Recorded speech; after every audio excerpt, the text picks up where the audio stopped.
घर में गुर्बत थी और खाने को भी मुश्किल से मिलता था।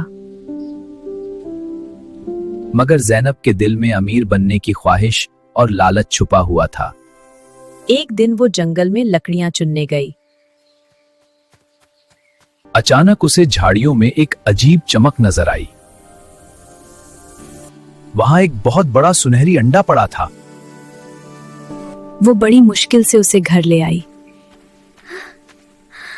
माँ ने कहा, बेटी सब्र करो, मगर ज़ैनब ने बात ना सुनी। रात को अचानक अंडे से रोशनी निकलने लगी और वो टूट गया। इसमें से एक जादुई सुनहरी चिड़िया निकली। चिड़िया ने वादा किया कि वो रोज एक सुनहरी सिक्का देगी। सुनहरी चिड़िया ने आहिस्ता से एक चमकता हुआ सिक्का गिराया और ज़ैनब की आंखों में उम्मीद की रोशनी जगमगा उठी। कुछ ही दिनों में उनके हालात बेहतर होने लगे। घर में खुशी और उम्मीद वापस। मगर वक्त के साथ उसका लालच बढ़ने लगा।